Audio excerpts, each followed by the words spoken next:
There is a quiet revolution beginning to affect the world, caused by the internet.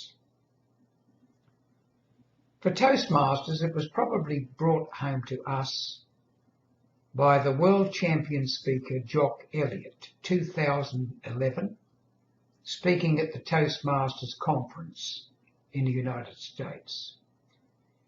In his speech, he mentioned that he had so many hundreds of followers.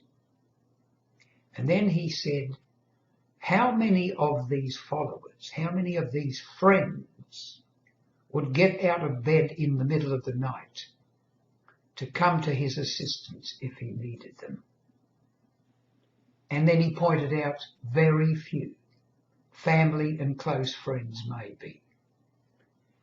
That wouldn't have started a lot of people thinking right around the world, but gradually, it's beginning to happen. Facebook friends.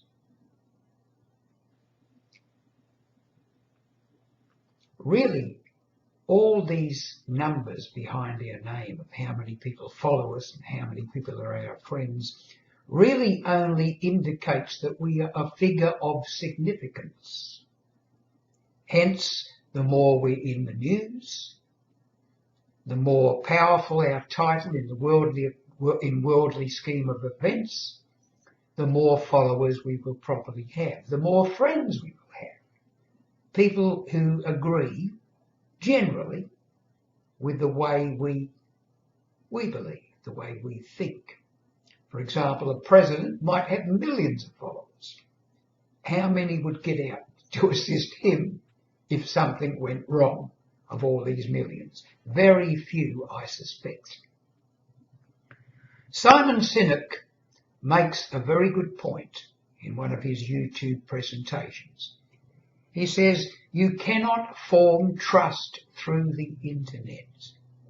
You cannot form trust through the internet. Nothing replaces human contact. And then he goes on to say that this is why he thinks that meetings between people will always continue to take place, and that things like handshakes and real eye contact in the flesh will never be replaced by conferences over the internet. So, what's most significant, I think, is coming out of this is that generally we're moving towards mindfulness, not only in business, not only in storytelling, not only in our personal lives, but mindfulness, self-knowledge, self-understanding is beginning to gain momentum right around the world. This is the real revolution. The internet has helped us. It's helped us link up to the finest speakers, the finest minds in the world. But those finest minds and those finest speakers are not necessarily our friends, even though we might follow them and be their friends on Facebook, for example. We are moving through a quiet revolution. The internet has sparked it, but we're coming back to our real selves, person-to-person contact, real people in the real world.